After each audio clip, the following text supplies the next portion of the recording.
I'm going to do a video on rooting suckers. Suckers off tomatoes. This right here, see it's growing out of this crotch right here. That is a sucker. And what you can do is you can come down here and you can just pinch it like that. Okay. And right along the stem part of it, see those little fibrous things? Well, those will develop into roots if you stick it in the soil and keep it wet, keep it moist. It does best if it's out of the direct sunlight too. If it's partial shade, it works real well. I've got a bunch of them right here that's rooted. Jude, not playtime. Okay, there you are. Go on. This one right here, it looks pretty rough, but I left it in here for a reason. I rooted it probably about 3 weeks ago,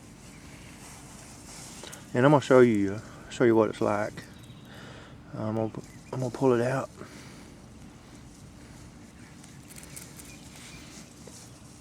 You can see that it's developed its own roots.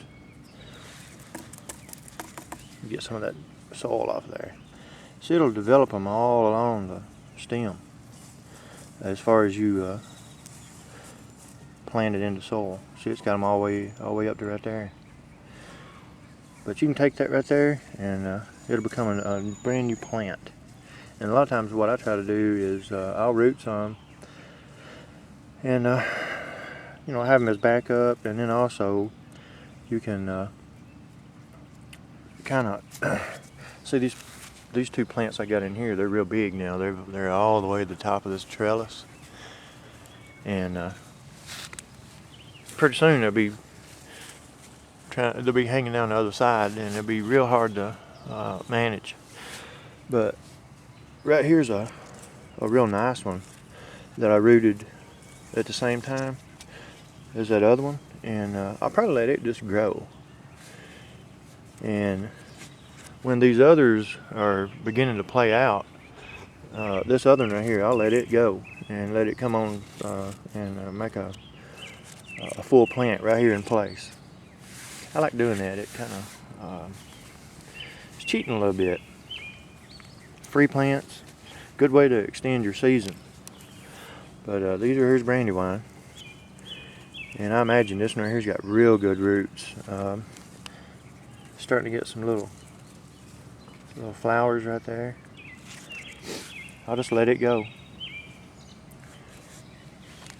And I've got tons of them. I've got 11 in pots, and then I got some around all my plants. See, these is the Nevasorian Red, and I've got one right here. It's got real good roots. And probably what I'll do is I will this open spot right here in the middle, I'll go ahead and move it over there, and it'll become a plant later on. So that's all there is to it, man. Talk about pruning. You'll notice that there's a lot of stem here that's exposed. All these little spots like this. This is where I've removed branches. It don't hurt the plant at all, and you want to remove it up to about the first cluster of flowers. This branch right here, that's a sucker that I let go. I did it for a reason.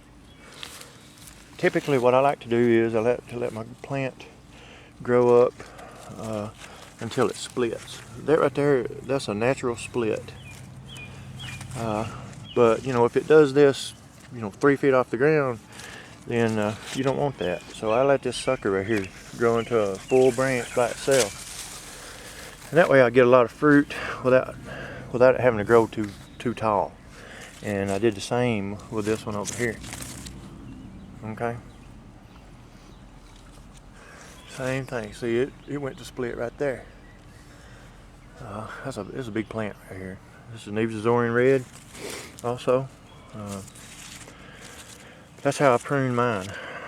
I prune off all my bottom foliage because when it rains, you know, it splashes soil up on your leaves, and if there's any disease in the soil, then you got disease on your plants.